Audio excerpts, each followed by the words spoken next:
Let me get something.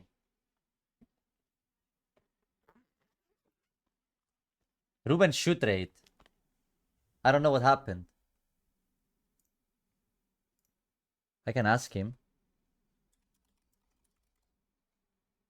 Oh my goodness! Hello, hello, hello. Hello everybody, welcome. Welcome again to another stream. Thanks Ruben for the raid. It's a good day. It's a good week. We're feeling good. Thank you. Thank you, Sinun. Thank you, Dr. Feelgood. Thank you, Traumis. Thank you, Masias. Thank you, Bando. Thank you, guys. I hope you're having a great day. I had a great weekend. Yeah. I mean, what can I say? From Lyon, which I thought it was insane that I went 8-0 to being 9-0 in Bonn and playing against Hervoy on the last round and then winning the whole tournament. Yeah, it was crazy. Crazy. Guys, you know what's crazy?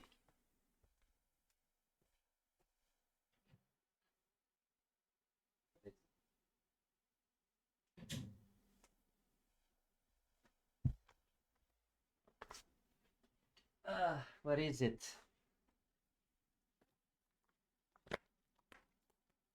Give me 1 second, I'm with you. I can now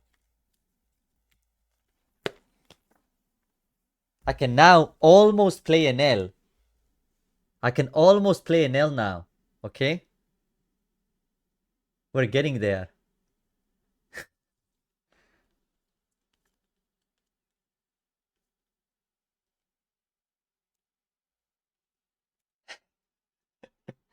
That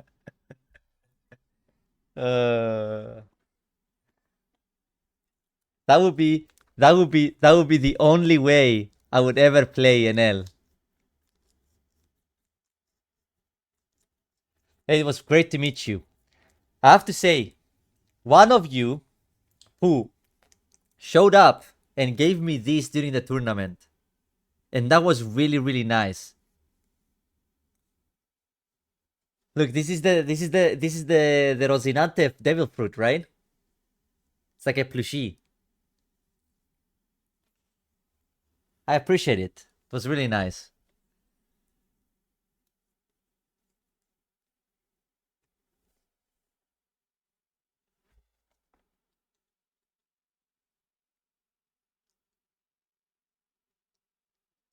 we need serial 777. That's lost fruit. Yeah, of course. It's OP Nomi.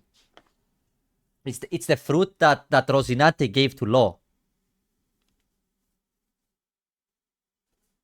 Rosie gave this to Law.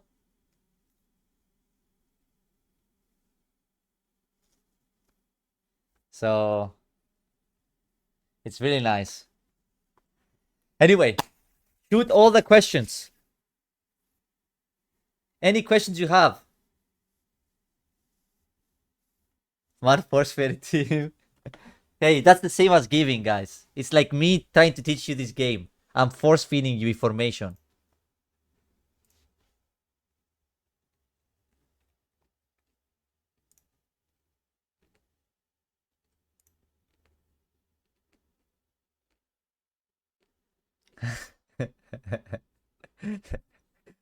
Pepin. Hello, Skepas. I'd like to congratulate you, but the amount of trades exceeded the number, which is 0.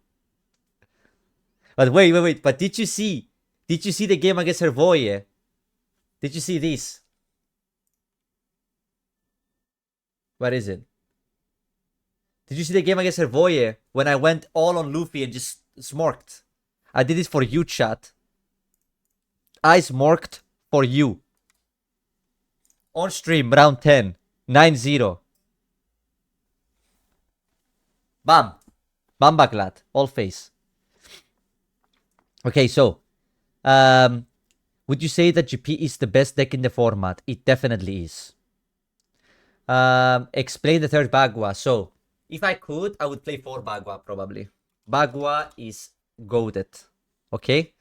So, Bagua is just really good, guys.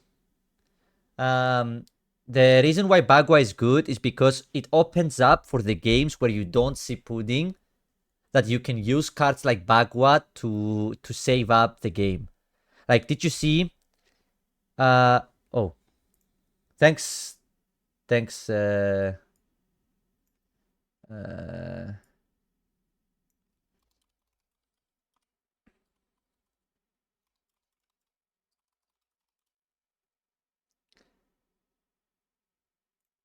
Whoops, because the last stream I did, I opened some boxes. So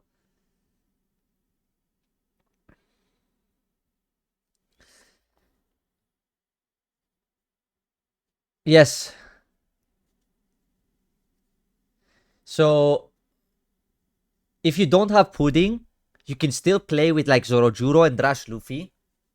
Because what I used to do, what I did a lot actually, is you take the first 2 lives aggressively, yeah, and then you play on 4 Zorojuro, on 6 you play Luffy, and you go 6 with leader, 7 with Luffy live, pass with 2 open dawn for Bagua.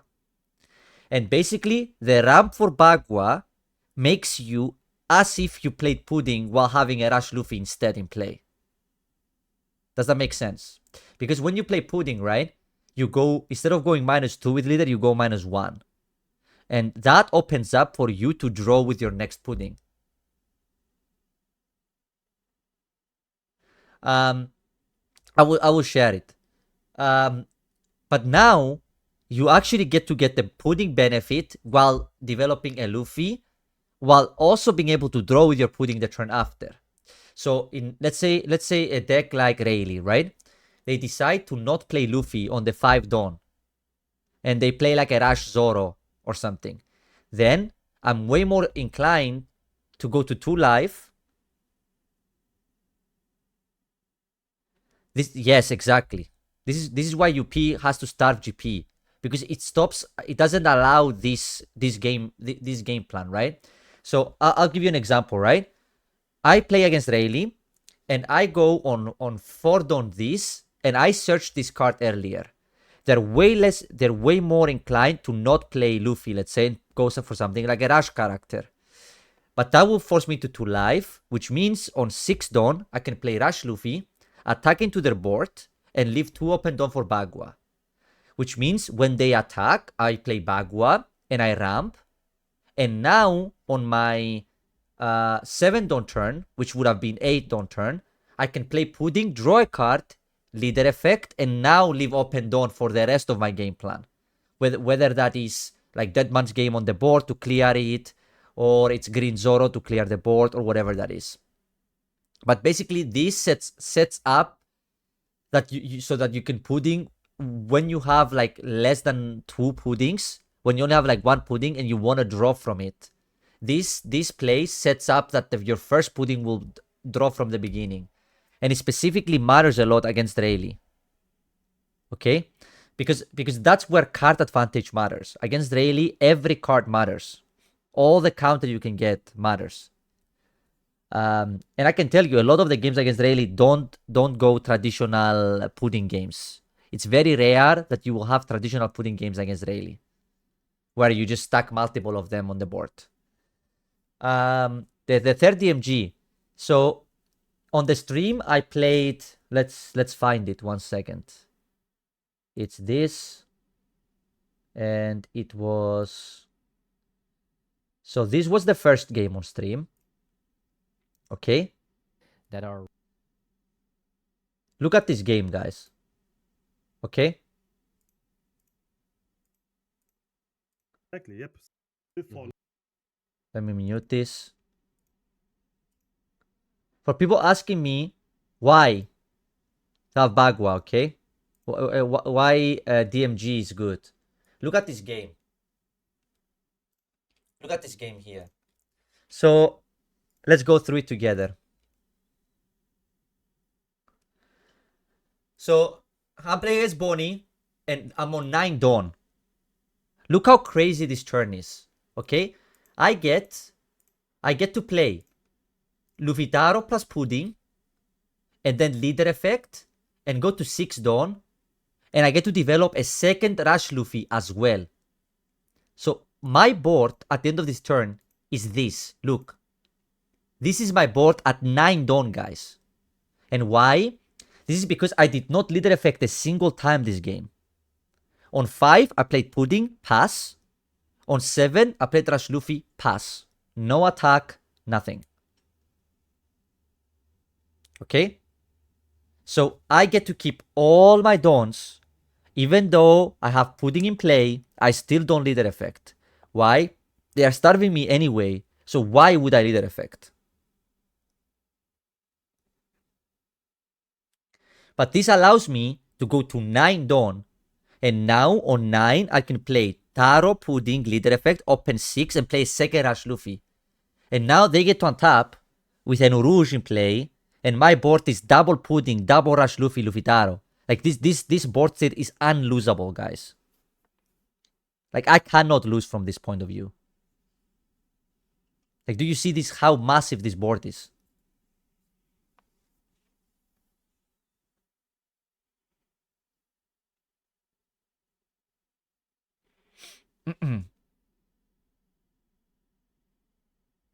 Sure, you could say it's a high roll. It's no problem, right? It's Pudding into Luffy Taro, Pudding, Luffy, right? So if 2 Puddings, 2 Luffys, and a Taro is high roll, then it's a high roll. But like if this Luffy is a Zorojuro, it's still fine, right? If this Luffy was Zorojuro, it's still fine.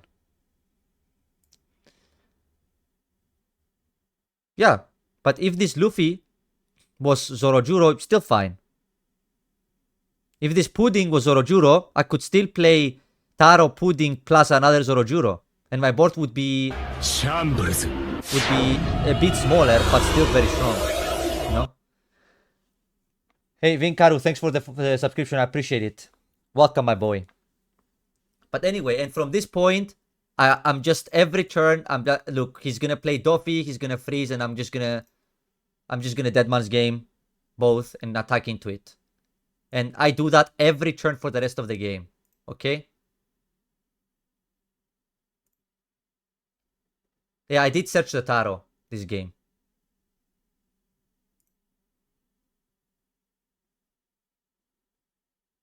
No, I starved the Bonnie all the game. Not the first 2 turns. And I did say this in the video, in the guide. I starve Bonnie the whole game. Like, I only attack when they have, like very low cards in hand. Like, look at this game, guys. He has Doffy and Uruj. Yeah? And he has 5 cards in hand, which I know one of them is Kid. Yeah? But now, I am on 4 life. Yeah? Sorry, let me put it back. Okay? Before I attack. So now, I am at 4 life. Okay? They have 5 cards in hand.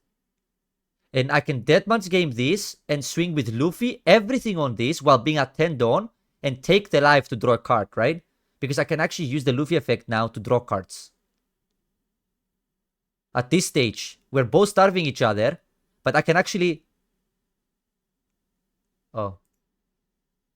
Okay. So here, I was frozen. Right? So these 3 characters are frozen. Then for 4, I DMG. Oh, I DMG'd already. Sorry. So,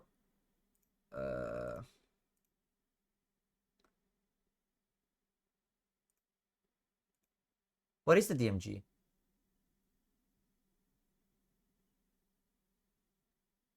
Oh, it's here. So, I was wondering why you attached to Luffy instead of Taro.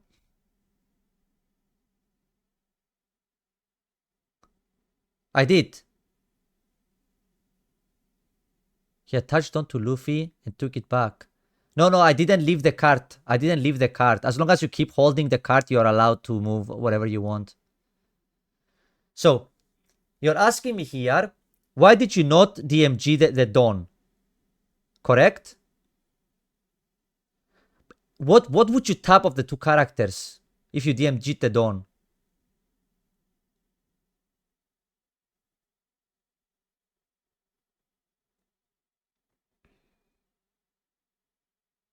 What would DMG? Duffy? So then they get to block the hit with Uruj, right? Then what did I win then? Or they can let the Duffy go and then keep 5 cards in hand. I have a lot of lines here. But the best one, for sure, is to attack 14 here, put them to 2 cards, okay?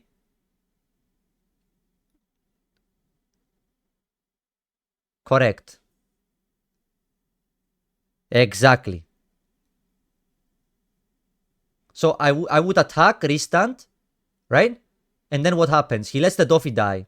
And then he gets to keep the Rouge and keeps 5 cards in hand. And now if I attack, I play right into the kit he has in hand, which is a terrible play. If you tap here, Duffy, if you tap Duffy here and the Dawn, okay? And then you put all Dawn on Luffy, restand attacking the Duffy, you take life, they let the Duffy die, and now what do? Do you attack with the rest life? Are you gonna let them go to 10 cards with a 8-cost kid? Yeah. Well, what I wanted to do was what I did actually here. Yeah. So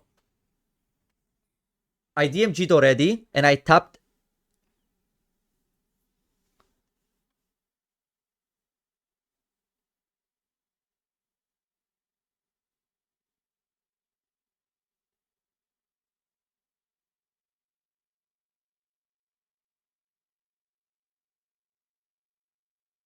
I think I went 14 here and then I went 10 with the Taro. That's what happened, I think. It's Luffy effect first and then Bonnie.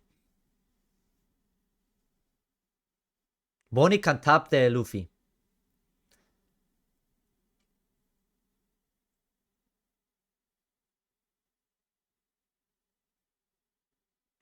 So here I'm thinking 2 things, chat. I can go 12 and then 12. So I could go 12 with Rush Luffy and tap, and then go 12 or go and then go 10 with the Taro, right? So also, by the way, here you can't see it, chat, but I am announcing what I'm gonna do, okay? I told him here, let me think, and then I will tell you when the attack is complete. So here I go 14 there. I was overthinking this for sure. And I go 14. He taps the Luffy.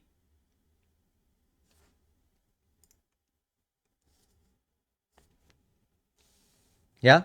So what is the question?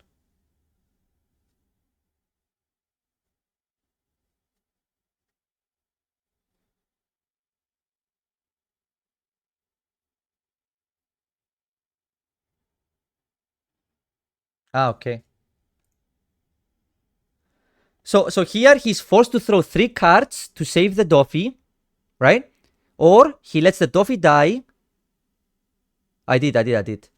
He lets the Duffy die. I take the Urush and he keeps the hand and I just don't attack again. And we're in the same spot, right? But of course he now understands that he cannot continue doing this. Because the only thing that left in his hand that's big is the 8-cost kit.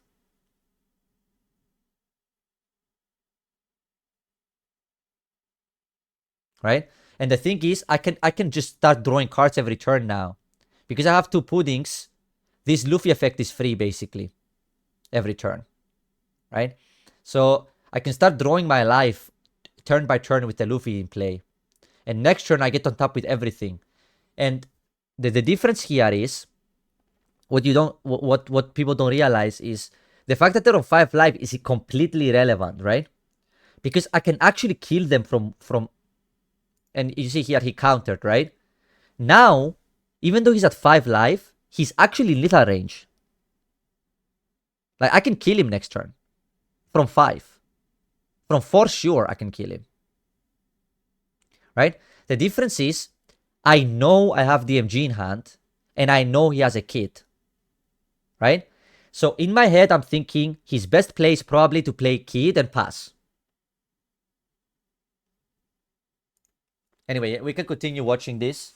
So I'm thinking that the best thing that he can do here is he can go kid 8 cost pass or 6 leader, because here he has to start attacking now live to actually make him attacking me like a threat, because I only have 3 cards in hand, right?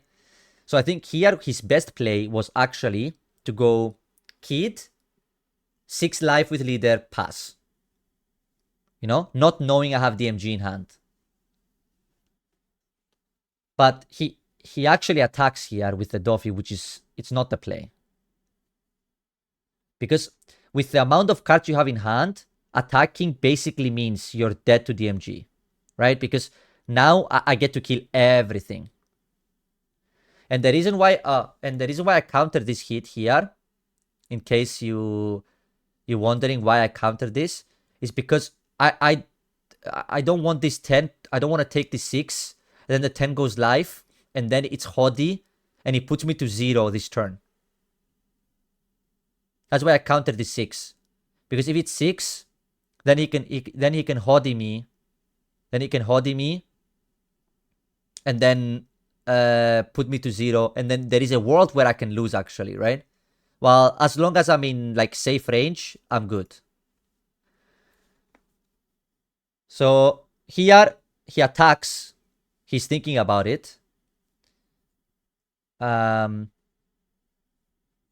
I thought that his best play was kid pass, no effect. And then take all the lives and then play with kid, right? But he attacks here. And this basically means that, like, look at this board state, right? Like, I just untap, I have 10 Dawn, I have all my characters are unfrozen, right? He has only 2 cards in hand. I mean, this is just this Deadman's game here is just brutal, right?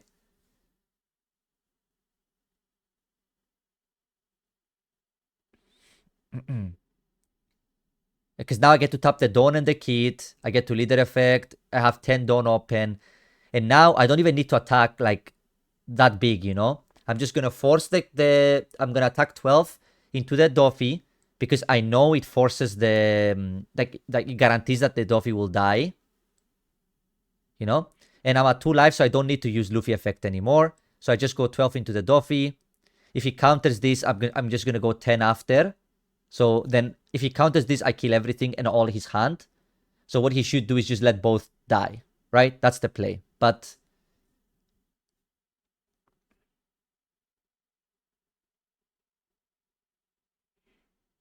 so, I mean, the Doffy is going to die. I mean, we can speed it up a bit, I guess.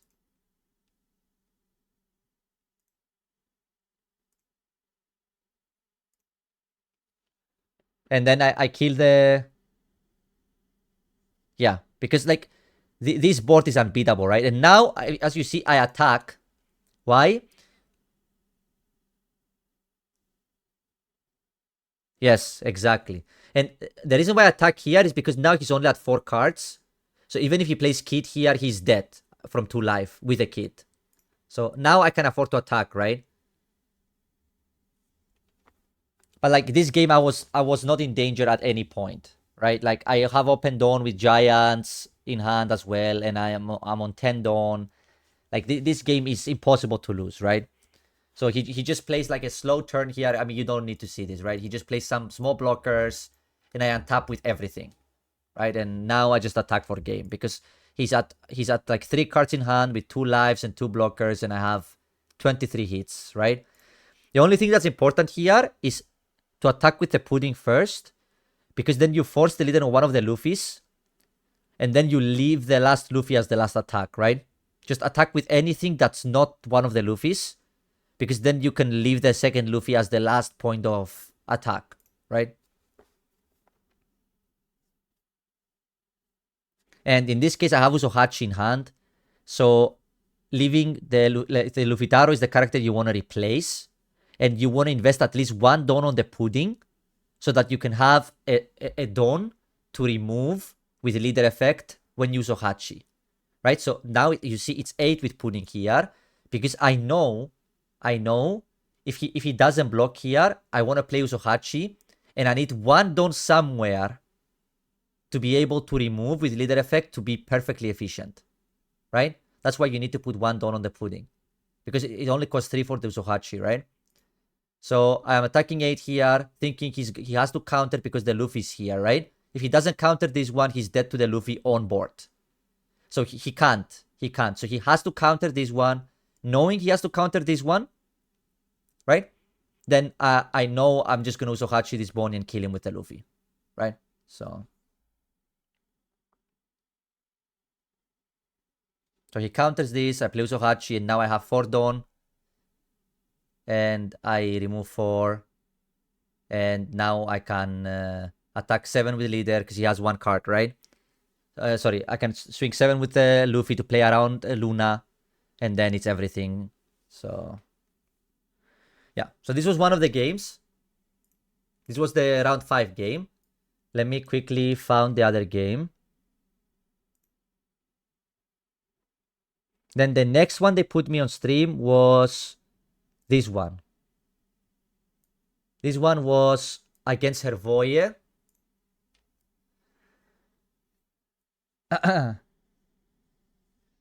This one was against Hervoye, and this game,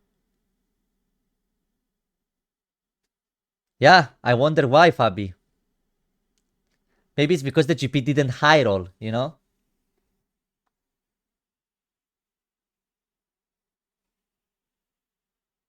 I don't think it was a mistake, no.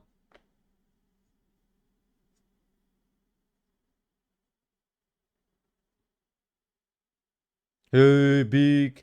So, okay. So, this is the Smorc game, by the way. Pepin. This is the Smorc game. So, context here is I am going first, and my hand is really bad. Okay? My hand is awful. Like, my opening hand was not bad, actually. Okay? But I hit almost nothing. Here he's amazed by my Rush Luffy's looking really good. But so I hit nothing here, okay? So Searcher event and Nami search hit no giant, hit no pudding, and hit no Zorojuro, okay? So I'm playing this game with a single pudding in hand, 0 Juro, no Luffy-Taro going first. Like, my hand is atrocious, guys.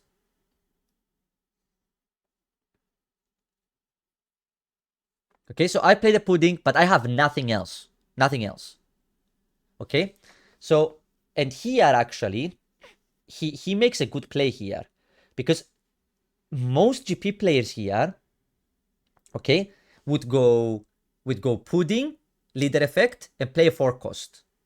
Okay, but if he does that and plays 4 cost, I'm gonna go insanely aggressive. Because the thing is, Hervoye knows I have Rush Luffy in hand, right? And he's good, so he's not just gonna commit into a pudding play, which is, and look at this, guys. It's so there is no pudding again, so it's a single pudding, no Taro. So I need to think here what I'm gonna take, right? No giant.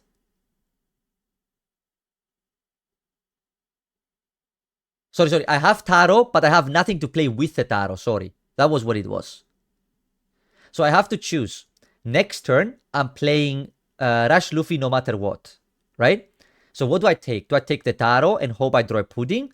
Or do I take the counter? Right? That's what I need to decide, basically.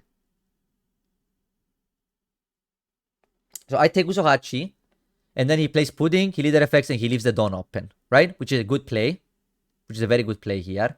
Because the thing is, if he goes 4 cost here, okay? If he goes 4 cost here, I can go Rush Luffy, leader effect, and attack 888 life. And put him in a situation where he has to force a lot of damage in, because my hand is full of counter, guys. Okay? My hand is full of counter. So actually his play of going 7-7 here is very good. To leave 2 open Dawn. Because here I have to actually think of Bagua. And here I had a trigger. I had a Bagua trigger, but it was not beneficial to do it. Because I don't have a giant, right? So, like, if I trigger this Bagua, I basically have no events left. I did not see the Hervoye game, no. But I had 2 or 3 of those games in this run. Maybe 3, actually. I had one against Calgara, actually, as well, on the top 4 game.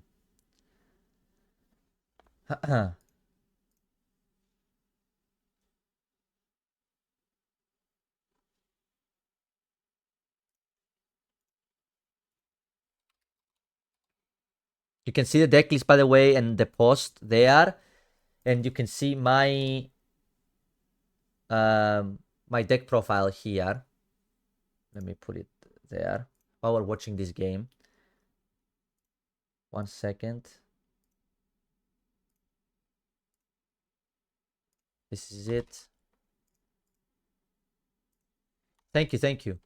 So here I play Rush Luffy and I swing live, right?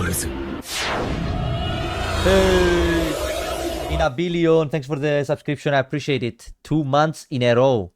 Big streak. Thank you very much.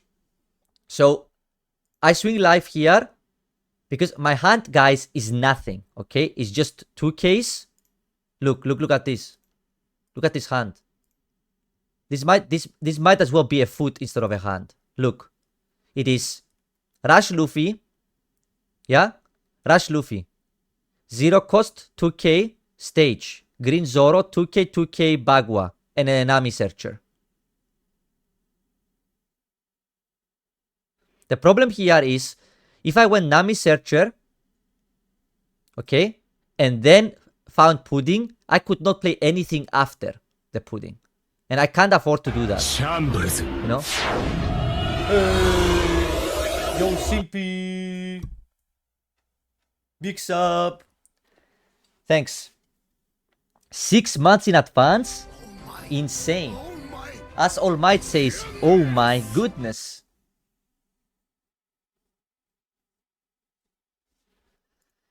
So this was a very awkward point of view of me, guys, okay? So I have to make a decision here. Like, the problem here is I know he has Giant in hand. I know he has Bagua in hand because he left 2 open Dawn that turn, which telegraphed Bagua. And I know he has 2/2Ks in hand. Okay? So he has an insane amount of counter as well. But he actually has like full control of the board if he just goes like, if he just plays a Taro this turn or something, or if he plays another Pudding plus something and leaves Dawn open, I will never win this game. Okay? Because like, you don't know this about these decks, but we in the mirror, you can survive forever. As long as you don't develop on the board, you can survive forever. Okay?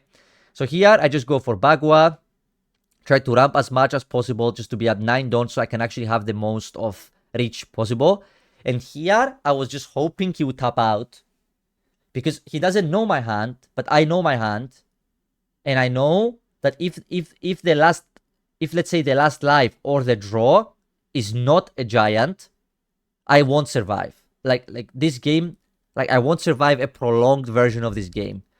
Because the difference is I have to play as Hervoye. I know Hervoye. He's not bad, okay? He will never tap out and just die the turn after. So the turn that I have a chance to kill him, that's the only chance, right?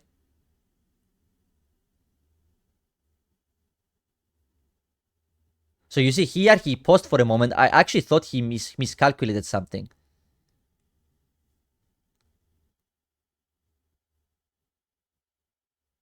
Like, he looked confused here. So now he picks Rush Luffy. He leader effects.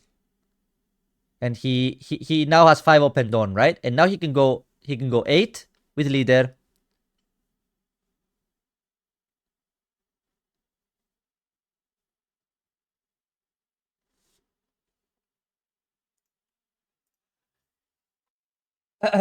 while we're waiting to watch this turn, okay? So I'm gonna pause here. First of all, I just want to say thanks everybody for the support. Thanks for the follows. Flex8, Kinder, Itmi, Reguim, Vutender, M. Gutsu, Joe Silo. Thanks for the Creed. Thanks for the follows. I appreciate it and all the support.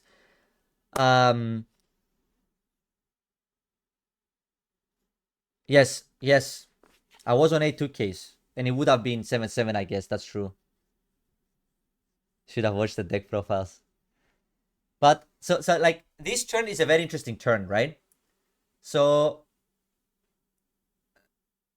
I am now at 9 Dawn and I have a handful of counter, right? And I am thinking thank you. I appreciate it. And I'm thinking here, I have a choice, right? I can go Nami, search for a giant, play second Rush Luffy, right? And play safe. Play safe, right? But I know Hervoye has a giant, Bagua, and two 2Ks in hand. I know 2 of his 2Ks. So, in my point of view, if I play Nami and it doesn't hit giant, I die on the spot. Okay? That's how I see it, because I know he has Rush Luffy in the hand, in his hand. So now, but what happens if the Nami hits giant? Right? Is I'm thinking at this now that if I play Nami and I hit giant and I go Rush Luffy, next turn he will just leave infinite amount of Dawn open after he attacks, which means it doesn't matter. I'm never gonna kill him anyway. Right? Because you guys can't see it here, but he has like 9 cards in hand. Okay? And if I don't put pressure this turn, there won't be a difference the turn after. And like my hand would need to, like this Nami would need to hit a giant. This Nami would need to hit a giant into like another giant for me to be like, I even have a chance to survive the turn after this one. Because I'm not thinking about dying on his next turn. I'm thinking that if I don't force it this turn, he can just super easily play around the turn after this one. That's how I'm thinking. So that's why I decide to go with Deadman's Game and Rush Luffy and just go everything. Because in my opinion, I was like, if he doesn't have a 1k and he has to 2k this 6 with leader, right? Then it's very unlikely he can counter this 12. But then he 1ks this, right? And I know now his hand is 2-2ks. So all he needs is like a 2k and a 0 cost event or like 2 more 2ks to survive, right? And I got 12 and he takes and I see him looking and I'm like, okay, it's a ramp trigger for sure. Yes, we know he has 2-2Ks. Correct. But we also know he has a giant, a Rush Luffy, and one more. We also know he has a giant, a Rush Luffy. How is it counterintuitive? He still needs a 2k and a 1k after he 1ks.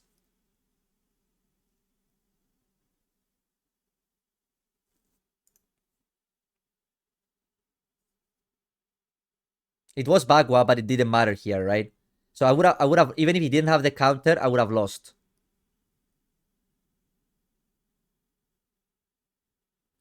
It's counterintuitive into like 6 cards, into like 2 cards, right? 3 cards. No, he already used Bagua. He already used Bagua and a 1k match check, okay? He already used Bagua and a 1k. So he's at like 7 cards now. Or like, he's at like 8 cards now. And I know 2 of them are bricks already. So he's at like... Oh, but let me quick ban. Boom. So... Yeah, right? 8. He used 2. 10. He used 2. He goes to 8. Right? Then he goes... Then he has to counter with the remaining 4 cards. He needs to have 2k, 1k. Right? With no dons. So if he has Deadman's Game, it's irrelevant. If he has a second Pudding, it's irrelevant. And you can see it here, right? You can see it here. Like, if this Bagua was not a trigger... 10. He was running 10 2k, but I don't know these guys. How am I supposed to know how many 2ks he plays? I don't know his list.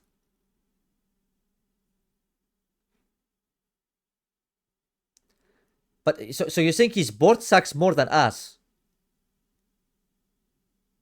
Ask him. Yeah, it wasn't top cut yet. It wasn't open deck list, right? I'm only sharing my point of view here in the game. In hindsight, obviously I would play Nami here. Like, if I would go back in time, I would obviously play Nami here and hope I can survive, right? No, he plays 10 actually. No, he plays 10 2Ks actually. Yes, you probably play Nami there, and if you don't hit Giant, you die instantly. And if you don't hit Giant, you miss instantly. And if you hit Giant, you probably die in 2 turns because he gets to keep the Giant in hand for the next turn, and for 2Ks as well.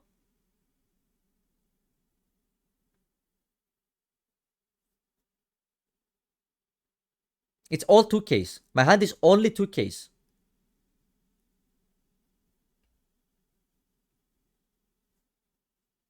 But I have no events.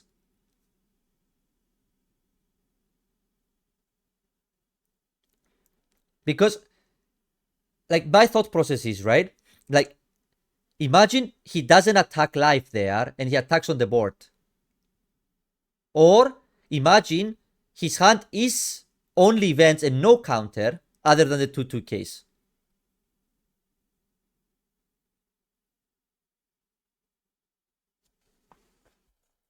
Right? The problem is, like, I will not get another turn other than the next one. Like, most likely, from this point of view, let's put it like this, right? From this point of view, from this point of view, if I play Nami and I hit Giant, I don't die. I don't die on his turn. The problem is, if I go Nami and I don't pressure life here, I don't kill him the next turn either. But the next turn he can leave way more Dawn open to the point where Deadman's Game is irrelevant. And he doesn't know that, but I know that. So I'm playing Nami, hoping the Nami hits a Giant, and that the Giant will hit another Giant, so I can have a Giant for the next turn. So it's like it's a very long shot. I would rather bet that his last 4 cards that I don't know are 3 bricks, and I kill him.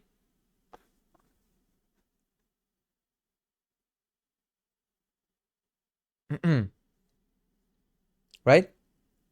I would rather think that maybe his hand is 2 Giants, you know? Or a DMG.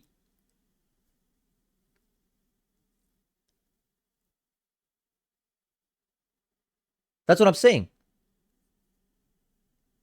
Yeah.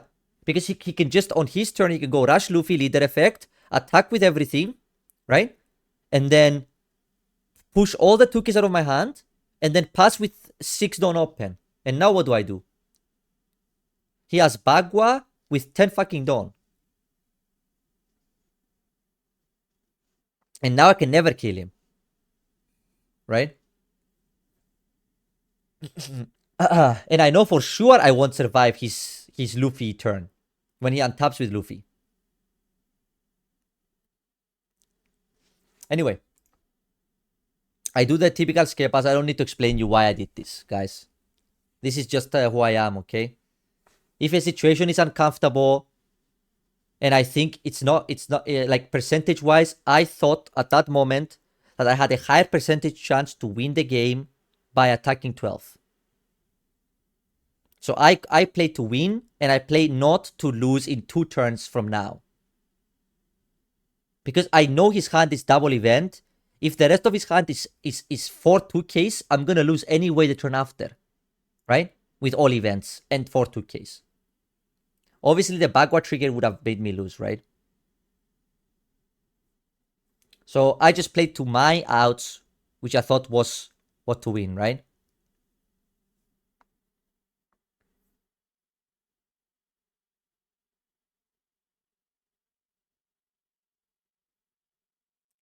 Anyway, very good game. And then we have... Then they were scared of me on stream for a while. They didn't want to put me on stream. Then I'm not there in top 32, not on 16, and then I'm in the finals. This is for you, chat. I did this for you, okay? Chat, I did this for you.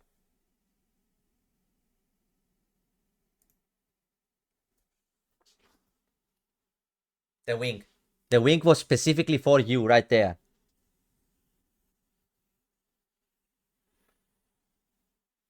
By the way, Hano is a very, very good player, guys. Hano is one of the best players in Europe, okay? Don't let him fool you with the post he's doing online. Hano is very good.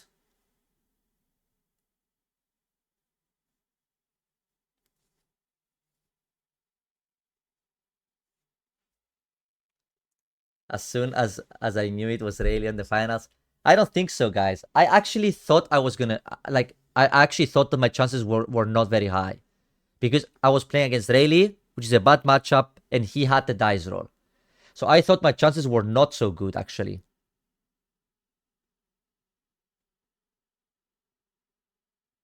Yes, it's like, this guy has 4 second places, and he's saying he's bad, bro. Like, holy shit. Like, this guy is really good. And he drew awful game 1, right? Like, if he drew like decently game 1, he would have won. So, just being completely realistic and honest with you guys, okay?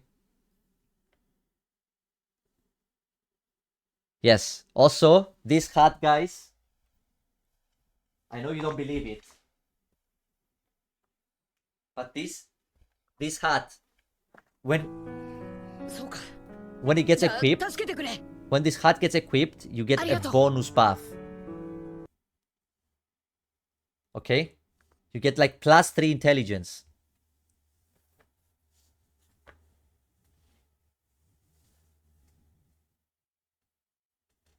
He never won in the finals, so he's the same as me probably. I don't know who you are, but he's better than you think. He's good. He's very good. So thanks for the follow, Bueno. Thanks for the follow, part of 2. Maciek followed. Bro, I should ban you. You watched this stream like 20 times and it's the first time you follow. I should actually ban you, Maciek.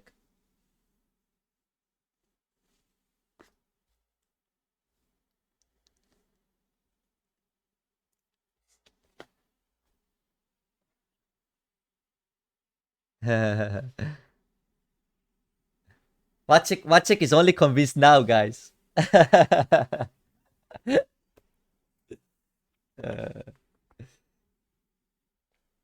But anyway, let's. I'm gonna. This is a bit speed up now. A bit of context. I played Hano in the Swiss as well on round 9. And I won the dice roll. And I had an insane hand. Okay? And on that game, so how it went is I went second. I went Zoro Juro on 4. Then I went Pudding Green Zoro. Sorry, and then he didn't put the Dons on leader. So I could go Sanji Pudding, Deadman's game, and clear both the Luffy and the Sanji. And then next turn I could go Sanji Pudding again into Deadman's game and clear the board again. So my board was like, yes, I do. Nene, El Kamilau. So basically I had double Pudding, Zorojuro on the field, and he had nothing in play.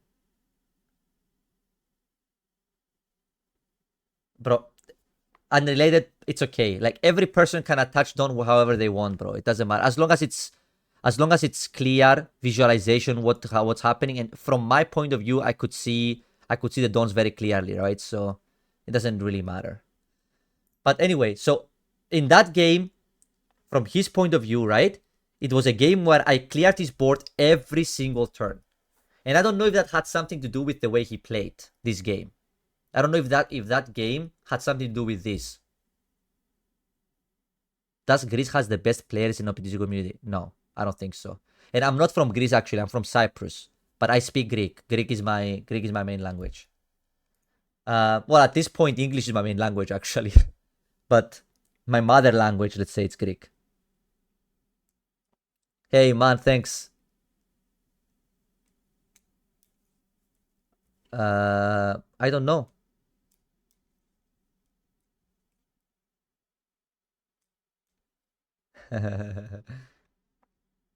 So I can name. I can't do it from Cyprus either. Hey, thanks, man. Thanks, boys. I appreciate it. So I don't know if like the way that I cleared the board had something to do with the way he played this game out, right? Power of 2, thanks for the follow. Brian, thanks for the follow. Kamikaze Storm, thanks for the follow. I appreciate it. Guys, I know Stathis is good. Michalis is good. And Sleeping Genius obviously is very good. So that's 3.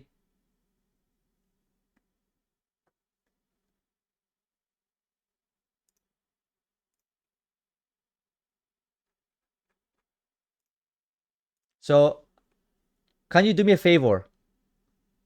I am working on my YouTube channel. I'm posting at least two videos per week here. Of like some gameplay, some reactions, some votes from the stream. If you could please check it out, give us a sub there. It would be nice because I'm trying to grow my YouTube channel as well. And as always, I appreciate the support either way. But yeah, let's continue with this. And here I play the Pudding because actually, from his point of view, right, it's awkward to go Dawn on Zoro on 6 Dawn and then Mulligan the Pudding, right? Because that means he doesn't get to develop anything. That's why I went for this. I will play none of the two. No Emu or Ace. Hi, Skiapas. Congrats on the result. What deck do you think you'll be playing in OP13?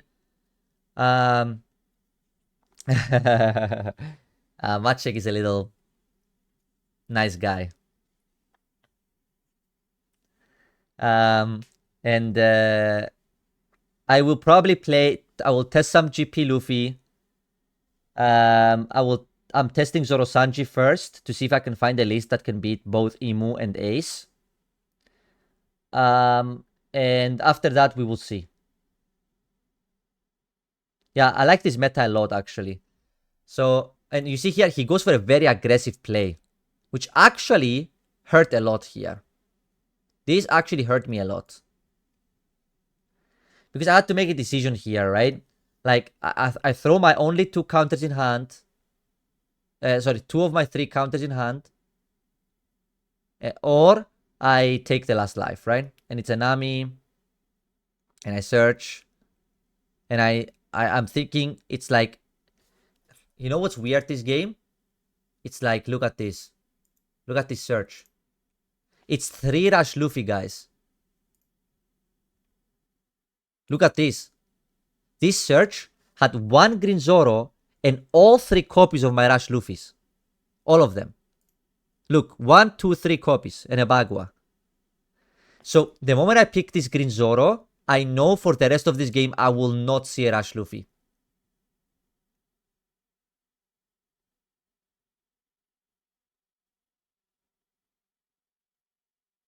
So this search was actually awkward from my point of view. But I already had a pudding in hand, I think. And my game plan was already to go pudding plus Green Zoro. So I just wanted counter in hand.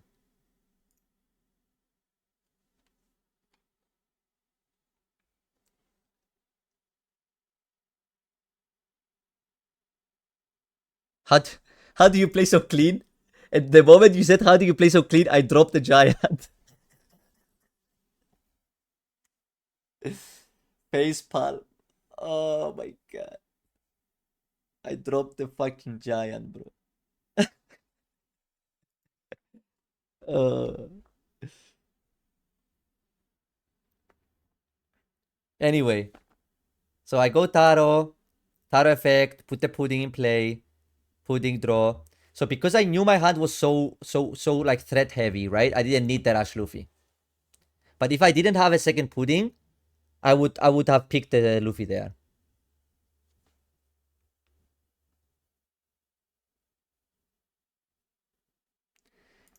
Don't you think starve is too hard? Maybe you put yourself into situations which you may lose just because your opponent has too many lives.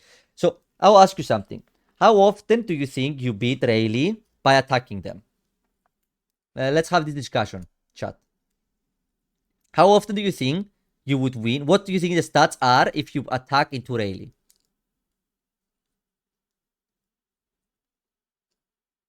Probably, it's around what the Sims stats say.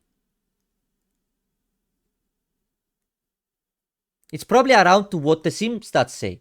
And when they go second, it's atrocious. But I have very high win rate against Rayleigh. So when you ask me what I think is starving is, obviously, if I'm starving them on the fucking finals, I think starving is way better, right?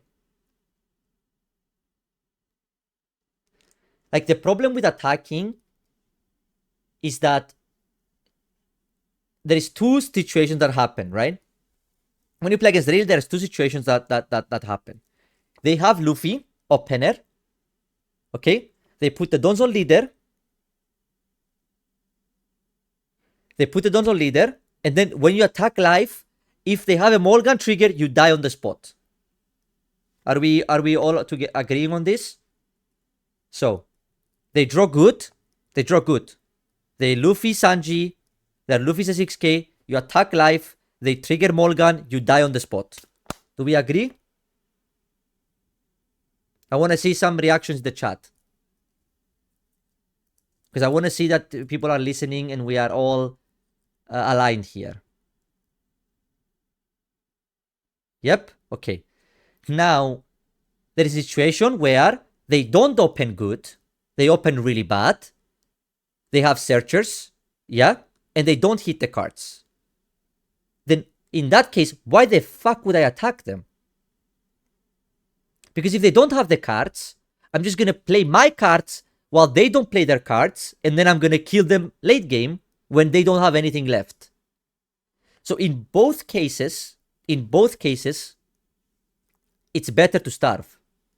It's only incorrect to starve if you don't have counter.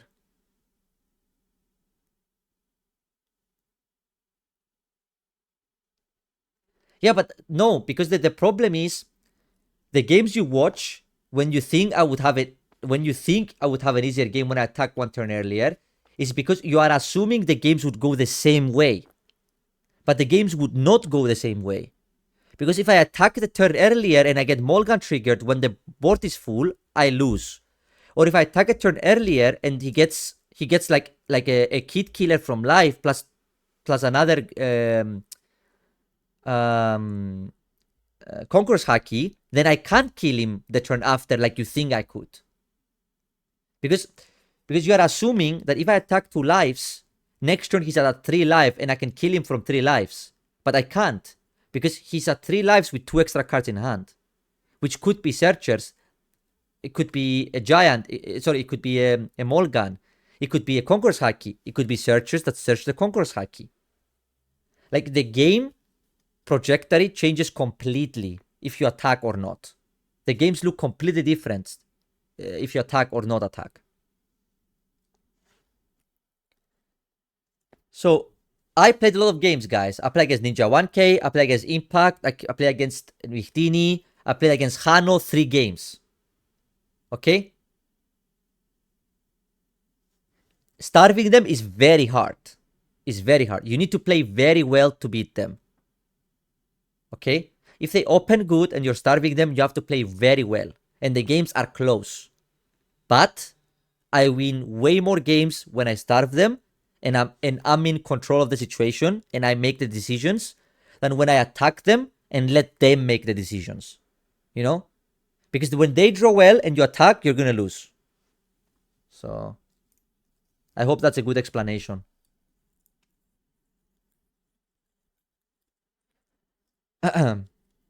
So here, nothing so weird. I attack, kill the Zoro, and like the thing is, I'm a bit low on counter here, and that's the thing that I'm scared about. Is because like my hand is like 1 case.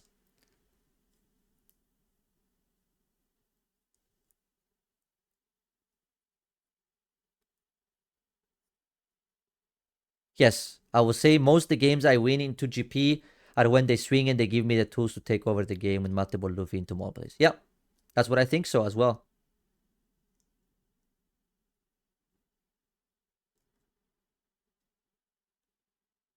Like, you know, one of those games, I was talking to Hano. You don't know this, but we're talking with each other actually. And I was telling him, where is your Molgans? Okay? And he could not find the Molgan to save his life, guys. He could not find the Molgan. I think. Yeah? And you know where the Molgans are? They're here. The Molgans are here.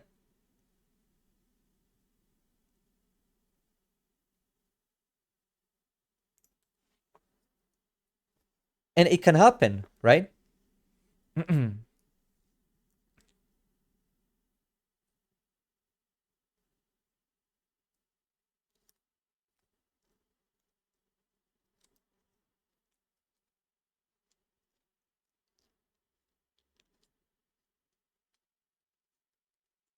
I mean, obviously, I'm not telling you to play around Molgan Trigger all the time, right? But you should play around it when you can't play around it. Like, if my hand is like all bricks, I have to go live, right? Obviously, I'm not telling you never attack live. Like, if your hand cannot allow you to survive, you have to push live and hope that you kill them, right? But your chances to win those games are way lower.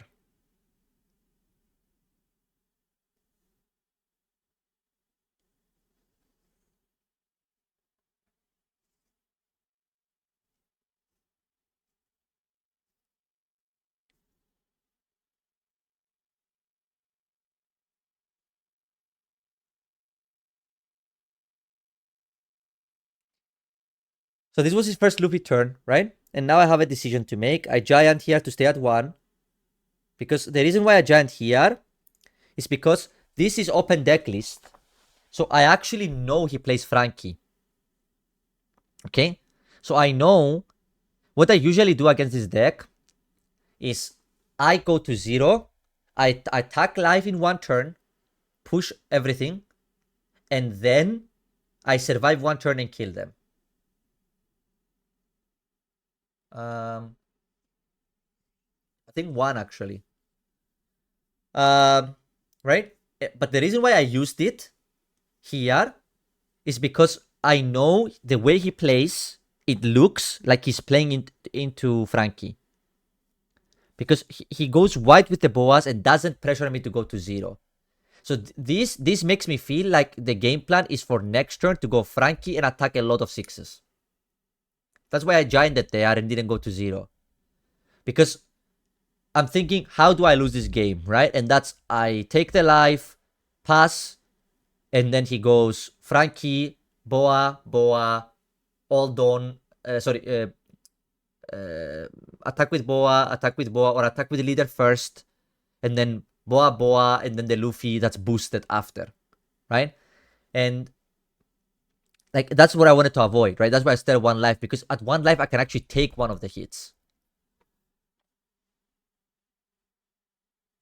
So I draw here, and now my hand is actually a lot of counter.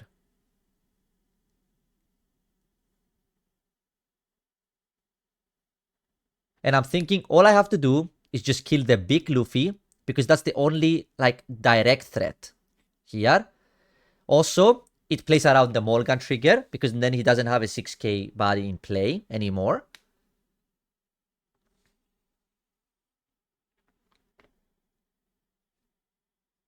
I go stage, draw a card, try to find more counter, and then I'm just gonna attack for the rest life. And I'm now counting with the cards in my hand, do I beat Frankie? So I'm searching here, and I see a giant, and I take it.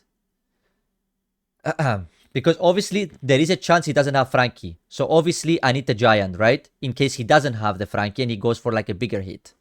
But now I'm going to put him to 2. So he's in lethal range.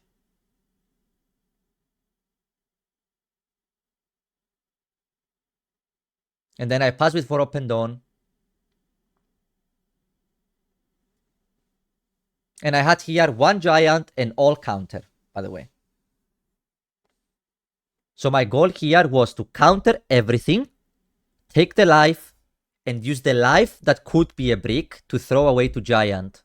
So I can maximize the amount of counter, because I had 5 cards in hand here, and 4 of them were actually counter. And then the 5th was the giant. Right? So then I can counter 4 hits. And then I can counter the last hit with the life and the giant that's left in my hand. That was my game plan. And that's to get maximum value against Frankie. Exactly. And yeah. And when this turn starts with him playing Frankie, you see I smile. I'm like, yep. I was like, yep. And I was there. I was like, yep.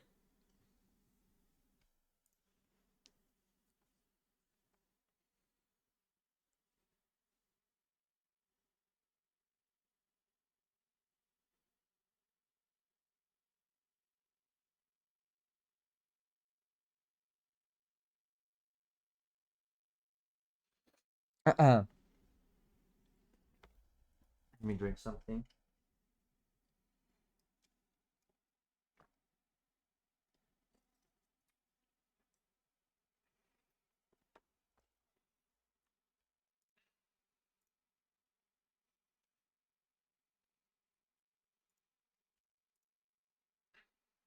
So, as you see, he goes event, he pops the leader, he starts pumping different characters here, and I am counting now. Like how to best do this. The moment I see him commit the events, now I know I just need to survive this turn, right? Because the moment he commits like this, it's very unlikely he will survive. Like my worry. So I had 2 options here. One option was to just take this, right? Which is also an okay play, to just take this 8, right? Taking this 8 is also okay. The problem with taking this 8 here is that he can go 6 here, right? And then use double boa here and swing super big with the Frankie, right? Because then he can put the four Frankie Dons. He can put the 4 Frankie Dons all here, and then the 4 remaining dawns under this, and then he can go. What is this? What? No, I'm not saying attack with Frankie. I'm saying put all the dawn on the baggy from the boa. So 6, right? Imagine I take this 8, then he goes 6 with boa, then he goes boa effect on baggy, and then puts 8 dawn on the baggy, and then he attacks 11 plus the Frankie. It's like 13, right?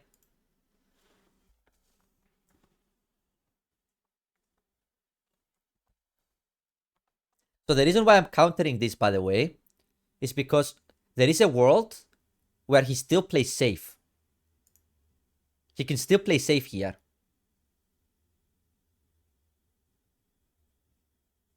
Because he showed me 2 Conqueror's Hakis, right? For the pump with Boa. So I know there is 2 Conqueror's Hakis in hand. So if I want to survive the turn after, for me, it would be the best if I can just counter these small hits, stay at 1 life, even if the last card is, even if it's just 1 card is giant, it's way better for me, right? Because if he wants to play safe here, he has to actually commit. You will see what I mean. Right here, he goes boa.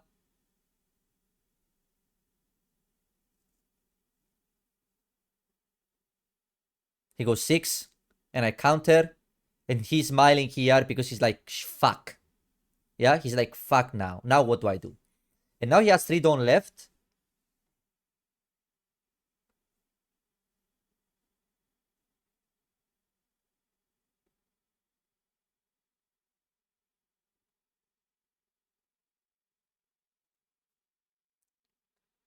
But you see, because I countered this and I'm at 1 life, I can actually play for another turn now. And that's only because I countered. Because now, you see, he plays safe now. And now I have another turn. And that's a big difference.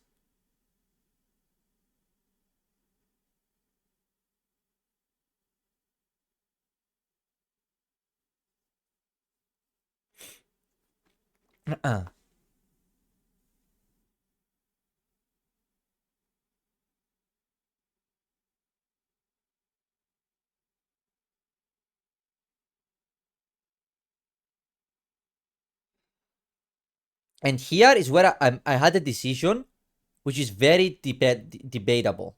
Okay? So, I mean, I tend to think of my opponent's turn like when I play. So when I know what they could do, I already know what my response is, right? Like I think, what do I do if he goes 6k? What do I do if he goes 8k? What do I do if he goes? But here, this search had 2 options for me. Okay? 2 options, sorry. It was Zoro Juro or it was Green Zoro. So I could go Green Zoro and kill this Frankie here. Okay? Which I could do this. But I was pretty deep in the deck. Here, very deep in the deck. And there is another giant. 3 intellect, yeah. Josema, thanks for the follow. I appreciate it. LOL345, thanks for the follow. Mercy's away, thanks for the follow. Shobahu, thanks for the follow. So I picked the Zorojuro because I think I'm very close to the next giant. Okay? That's why I did it like this. And the second giant would basically means guarantee I survive. That's what I was thinking. And the Frankie is irrelevant, right? If I have 2 giants. Because the +2 is whatever on this board if I have double giant in hand. So all I'm thinking here is to attack with a number that makes it guaranteed that no matter what happens, I will kill him next turn. This turn I will never kill him, right? But I need to bait out the Conqueror's Hakis and the beams so that he's dead no matter what next turn.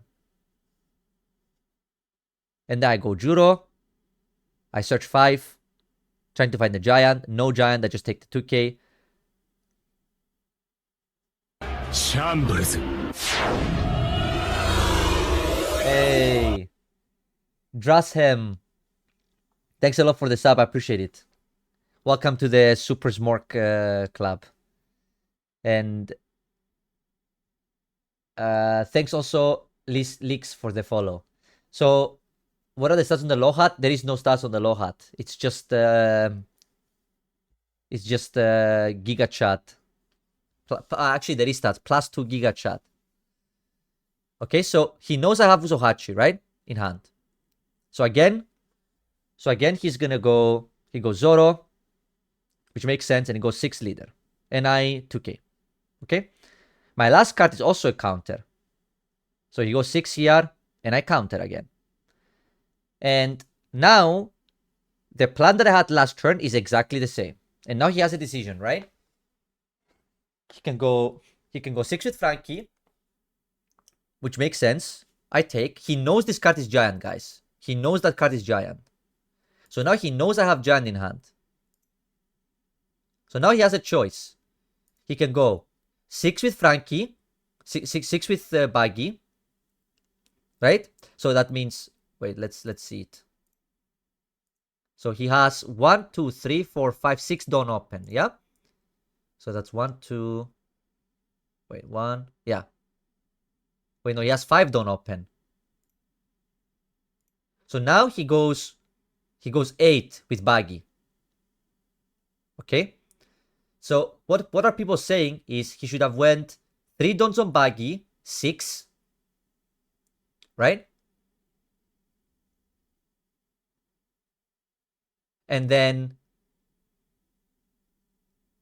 3 dons on Shikuyaku to go 7 after. Wait, no. He should 1, 2, 3, 4, 5.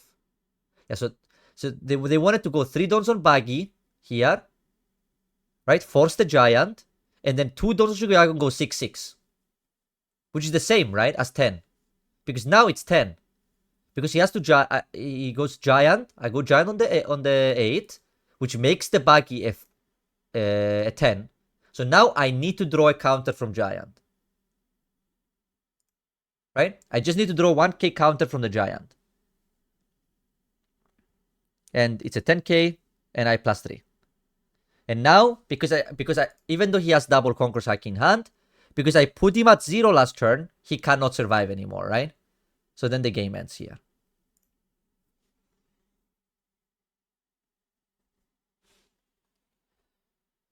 And I think in his head here, he thought he made a misplay this turn. But actually, I don't think it was that big of a difference. You know? 6, 6, it doesn't matter, right? Because 10 needs giant 1k. 6, 6 also needs giant 1k. Right? So it doesn't actually matter. It doesn't matter here. Okay? So let's skip this. We don't need to see Ruben's pretty face. And now the judges are shuffling our decks. And we're up for game 2.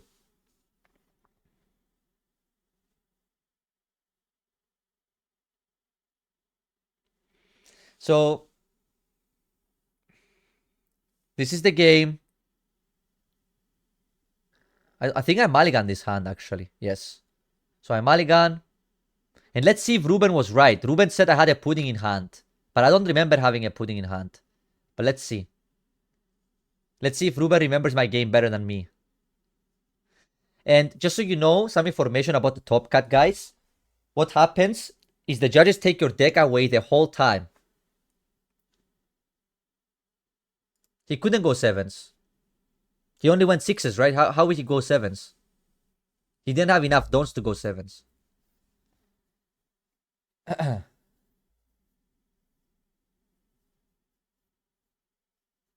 And he can't go 7 first because he knows I searched Usohachi with Zorojuro, right?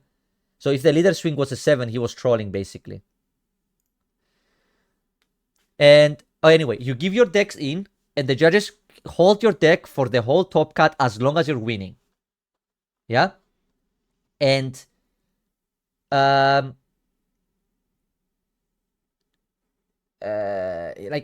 during the games after top 16, the judges shuffle your decks. You don't shuffle your own deck. You can prepare it, but the judge is the last person that shuffles your deck. And all you do is you cut your opponent's deck after the judge shuffled it. They do it like that so that you don't have any influence on the outcome of the deck. Okay? The judges shuffled the decks. Okay, so is that a pudding in my hand? Show us, George. Show us the hand, George. Is that a pudding? Shit, why am I so fast? Damn, bro. Oh! Oh! No pudding. Where are you, Ruben?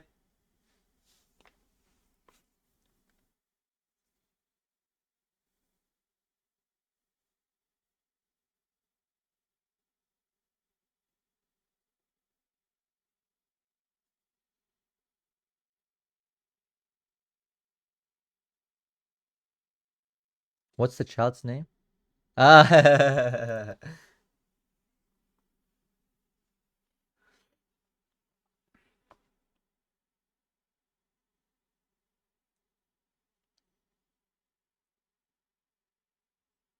Imagine I drop pudding on next turn and then I have to eat my shoe.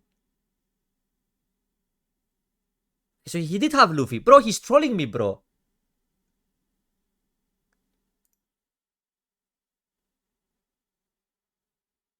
Bro, he also told me Hano did not have a Luffy on the second game. What a troll, man.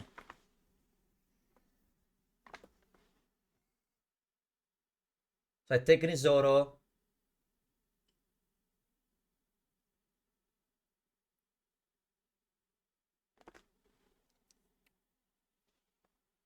Okay, and I pass.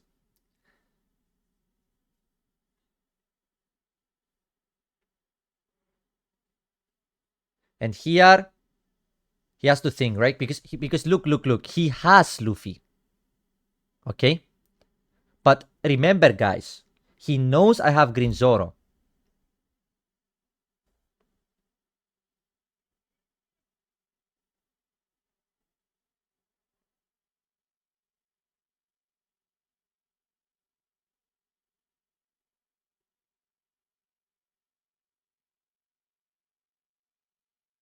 And I can tell you, nobody expected me to play Green Zoro and Leader Effect here. Nobody. Not a single person thought that this turn, from my point of view, would be Green Zoro and Leader Effect at 5 Dawn.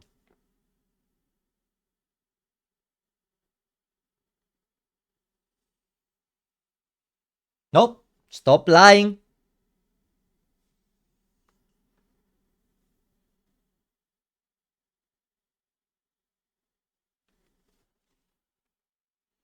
After I played the Zoro in a Swank 6, for sure.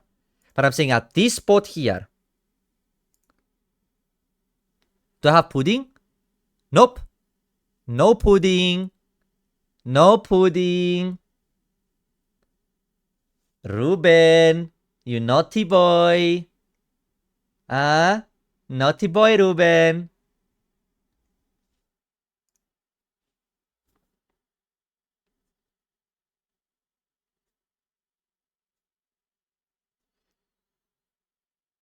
So I go Zoro, tap the Luffy, 6 at the Luffy. Obviously, he's gonna counter. And guys, here, you need to know. Okay? You need to know. He has shown me his hand. Okay? So he showed me that he had. He showed me that he had one Cost Searcher event and Mulligan.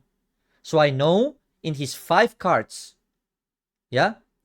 In his 5 cards, one is a Conqueror's Haki and 2 are bricks. So it's super likely this Luffy will die, right?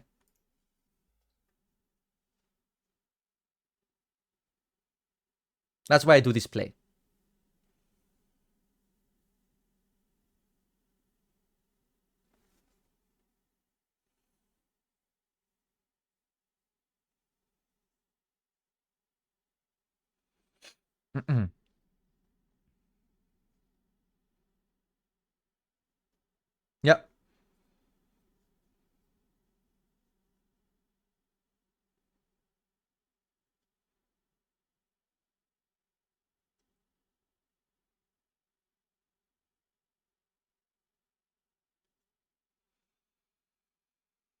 If you have any questions, now it's the time, because now it's crunch time. It's like he's searching here, he's trying to find some cards. I mean, he doesn't have anything here, right? Like he's not lucky, guys. He's like pretty unlucky here, right? Like he hits nothing with both the searchers. He has nothing to do, and he has to play Zoro this turn, right? So he searches and the searchers and the searchers event. Yeah, I like that about him, actually. Honestly, I don't know Hano so well, but he's a very nice person to talk to. I feel like. I don't know him very well, but I feel like he's a good guy. It definitely gives away info, or at least it felt like to me. But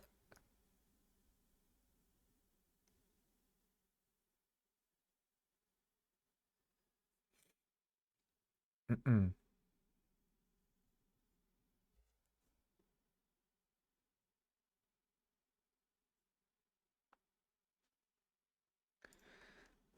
If you go first, do you always try to go SP5 Dawn and then 7 Dawn Lufitaro SP? I feel like I need to use ability sometimes, but then I could not use Lufitaro.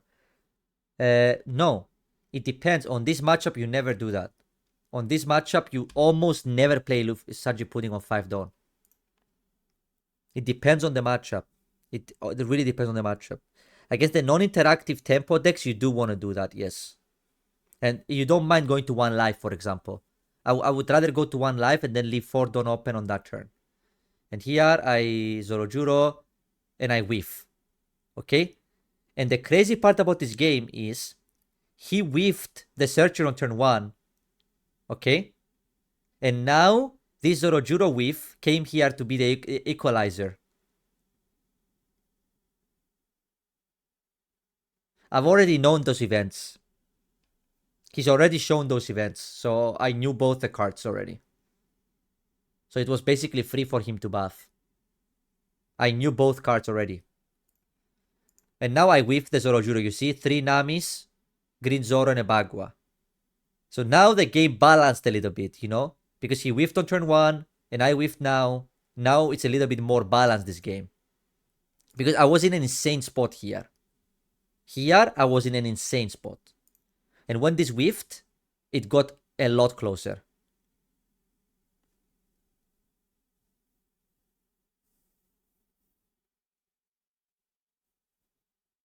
Very low.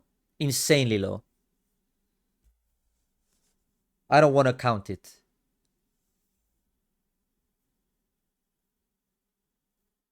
Always stage first.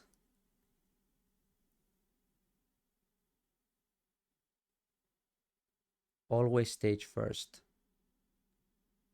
Good one. Why did I not stage first? I was thinking of something. I need to remember.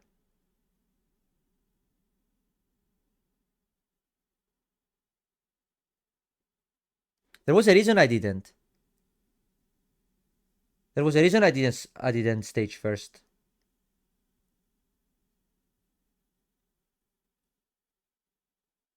I remember this actually. I remember I was thinking about it, and for some reason I didn't stage first. No, but they don't think like that, Ero. That's not how this game works. They're just random cards on top, right? But you should stage first. I'm trying to think, why did I attack first? I did attack first, right? I did. No. Oh, yes. Yes. Yes, I wanted to leave green event open. But when this whiffed, I had to fight counter. I think that's what happened. That's what happened. Yes.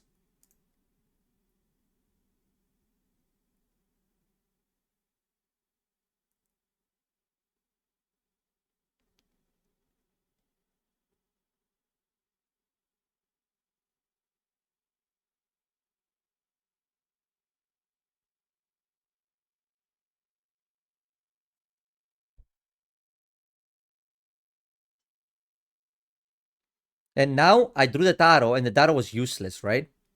And this 7 happens now, and now this game looks super awkward. Now this game looks insanely awkward, right? Because like he had nothing, but I also have nothing, right?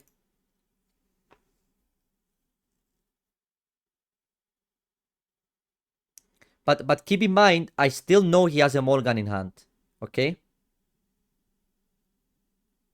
I still know he has a Mulligan in hand. So all I want this turn is to kill the Buggy and one Zoro.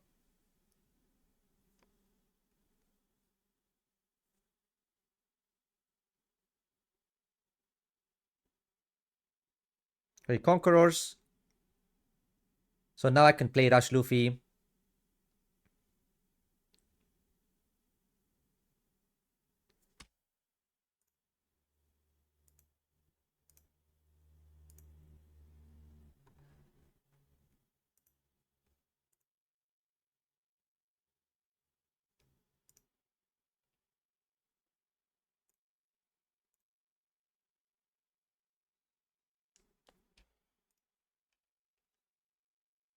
And here I get to trade the Luffy and one of the Buggies, right? But this turn is this game is like this game looks really hard for me, right? Like I have no pudding. Like I have no cards that replace themselves. I have a 1-0 Juro in hand, and I have a dead card which is Taro, right? I think the mistake he did this turn was not playing Mulligan on the Luffy.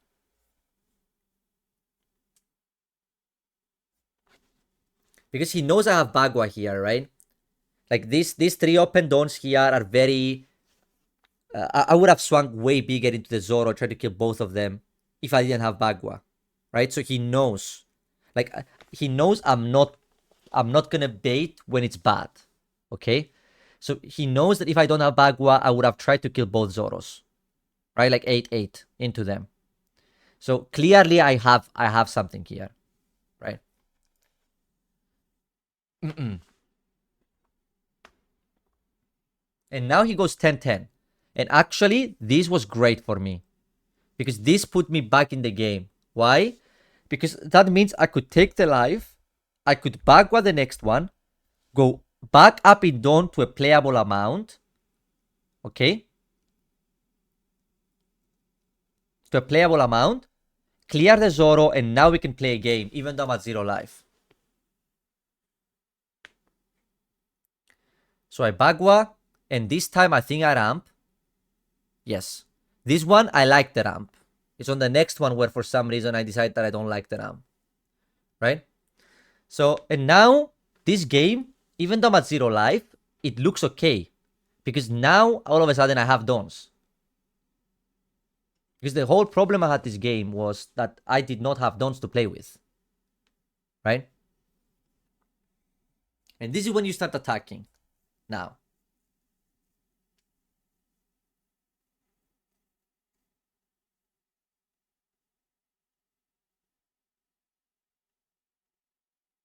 And here I bottom the giant. And this is important. Because I have another Bagua in hand. Because the thing here is, if I didn't have the Bagua, I would be dead for sure. Because without the Bagua, I would never have enough Dawn. Right? That's what I was thinking in my head.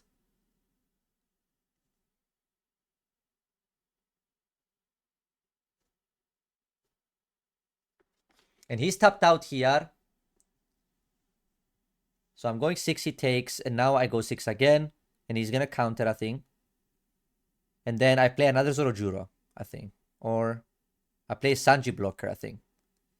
Because the thing here is, I don't want... he just used the 2K event, okay? He just used the an unblockable event.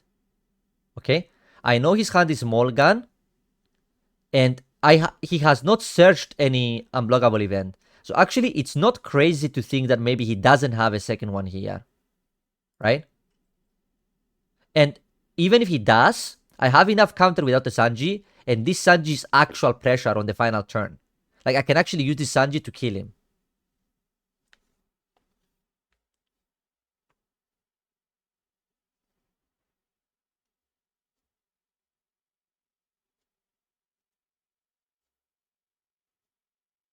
Goes 15, and I go giant. And here actually, look at this, okay? So I go +2, then I play Bagua, and look at this. And here you can't see it, but the judge like kinda looks, and I went completely out of the thing. I was just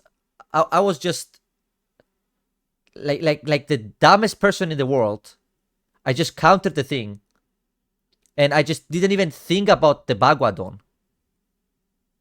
And you know when I notice it? Here. Look at this. Here. Look how I slowed down. Look here. Look at this, chat. Look at this. Okay? I slow down when I untap my dons.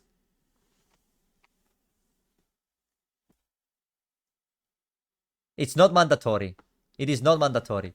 And here, you see how slow I reveal my leader? And I'm looking, I'm like, why do I have 4 dons? I thought I had 5. I thought I was supposed to be at 5 don. And then you will see here, I'm like, quickly, act like nothing happened. Act like nothing happened.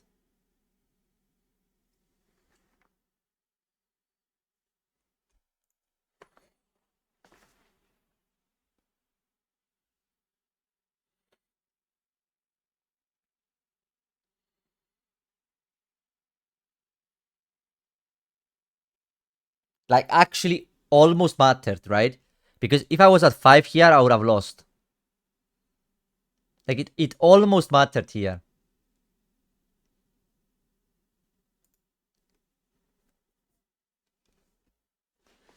But mistakes happen, guys. In long days of play like this, mistakes happen. No, it was nothing like that.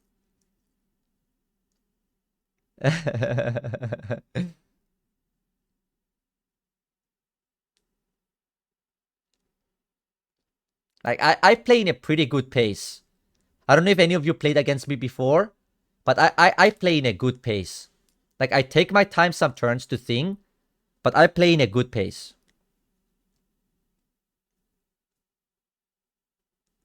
I do slow down when I have like an important turn, or when I draw a card that changes everything. But most of the time, I have a plan. Like this turn, right? Like this turn, my plan was to search another giant. And you can see it. You can see it in his face, right? He's like, bro, I don't go into overtime. I don't remember the last time I went into overtime.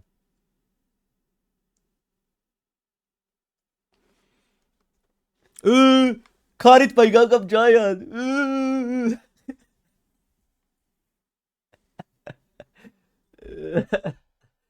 I love this shit. I love this shit. Oh, terrible player, carried by Gum Giant. No, not even. No. So I go 7. I go 7. And the reason why I attack 7s here is because this moment is I have him, he's tapped out, right? So this is the best moment for me to attack 7s because there is no Conqueror's Haki. And now I leader effect, untap 2. And I know I have 2 giants in hand, right? So I go 7 just to guarantee. Because the problem is, look at this, okay? So there is an argument here. There's an argument here, okay, to go 6 and leave a Dawn open in case I draw Deadman's Game. But if you look at this board state, he has 1, 2, 3, 4, 5, 6, 7, 8 cards in hand, okay, after draw. If I don't put him at 0 here, okay, and he swings 15 all in, and I double giant, I go to 0 Dawn, okay, 0, 0. Which means I will have 2 Dawn next turn.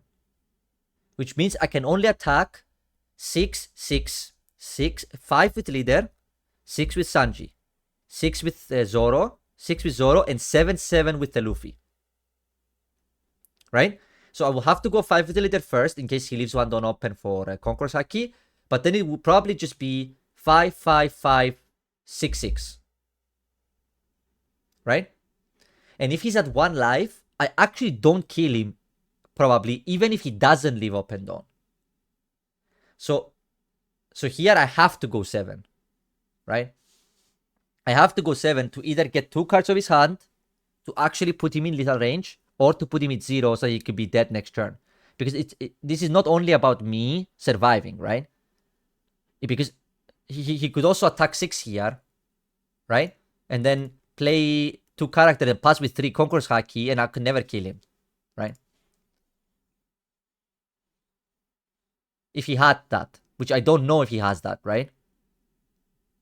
So he goes unblockable here, and I'm like, okay, that's good. Counter gone. Because the thing is, I know I have 2 giants and a 0 cost event, right? So in my hand here, I already have giant, giant, brick, 0 cost event. So I know I can counter a 16. Okay, so even if he went armament haki here, I had it already. Yes, that's the difference. It's like giant is actually a punishment here. Of course, you survive at 15k, right? You survive at 15k, so the punishment is not that. It's not, but it, like, you actually have to. Like, I almost didn't have enough dawn to do it, right? But here, I did not draw the 0 cost event. I had it already. Like, if you can see my hand here, it's giant, 0 cost event, rush Luffy, giant, right? So no matter what I draw from the giants, it's irrelevant. And you know what's crazy, actually? I actually drew 4 bricks from the giants.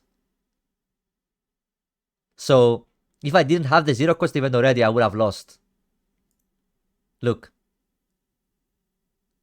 So it was insanely close, guys. Because the first giant drew 2 bricks. And now the second giant will also draw 2 bricks.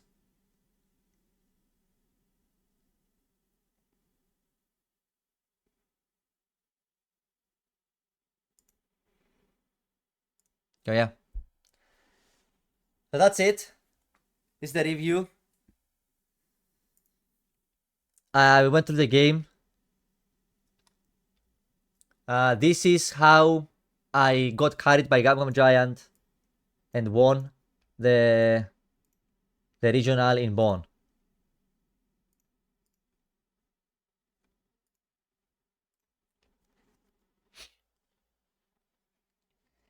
So very good run. Very happy with it.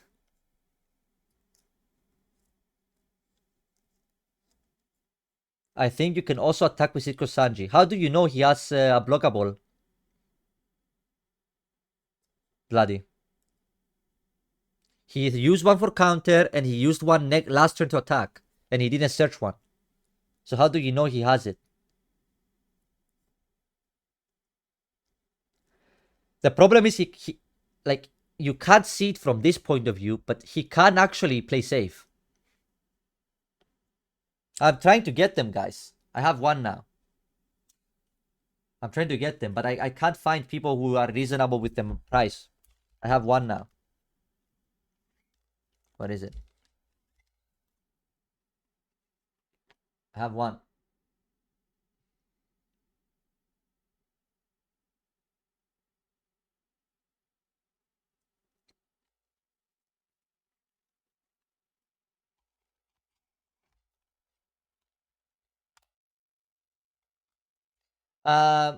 Yes, I have a Dodgers Luffy, but it's in the US. My very good friend Nikki Goldman, helped me find one. But I will get him when I go to the US, or if they come to Europe. So shout out to my goat.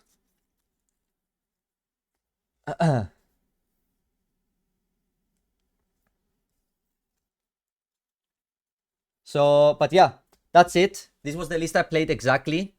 The list is really good. I think I'm gonna actually play the exact same 50 cards in the next tournament I play, which is in Poland.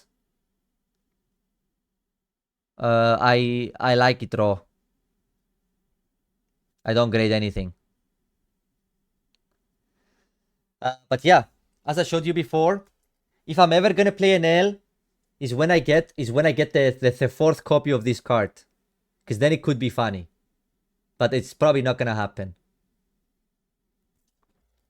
But it's actually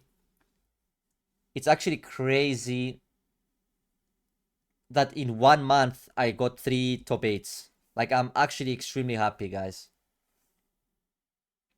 You have no idea how happy I am about the last few tournaments. It's been going really good. No, it's the top 8. Ace serial goes to the top 8. Yeah. So yeah. B-U-T fall.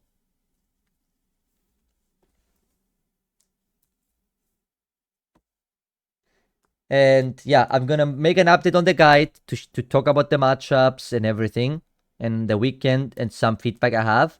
I'm also gonna write something about the what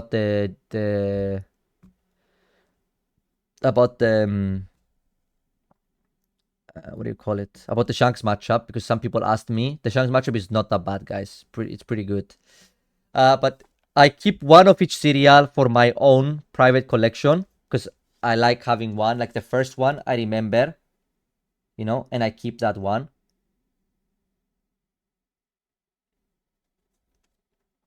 And the others I'm probably just gonna sell. But anyway, thanks everybody for the support. I am just gonna do it one more time. Please, if you can give me a follow on X and on Twitter, that would be great. It would be highly appreciated. Please check my 1 second. Please check out my guide for GP Luffy. A lot of you are being so nice to give it a shot. Here it is. It's too late, guys. It's too late. Like, I'm working in 6 hours. So we just did the review. And the last thing is the YouTube.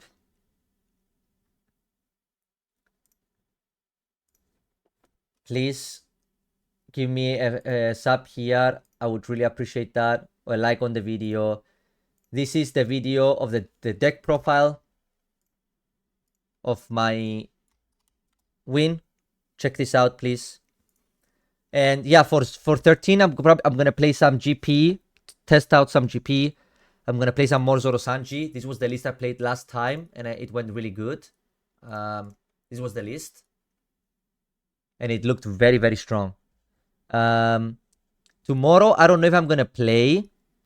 It will all depend on what time I'm back. I have the birthday of my friend. Yes, the goal is Worlds. The end goal is always to go to Worlds, guys. And I will do my best in Dusseldorf. But we will see when the time comes, because it's going to be a completely different format. We have to like learn the format very well. And yeah. Thanks everybody for the support.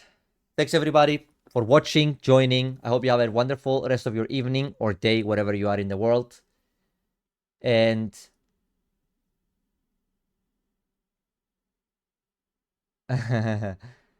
Justin Trezor Sanji has asked last stream. As you asked last stream. Yeah, you can write your suggestions here. I'll check it out. But I tried a lot of cards, guys. Like the Yamato, I don't like it, for example. So anyway, I will maybe be tomorrow night if I'm back from the birthday early enough. If not, I will see you guys on Wednesday on the cup and the night at stream, and then we're gonna play a good amount of games. Thanks again. I hope you have a wonderful evening, and I will talk to you next time. Bye.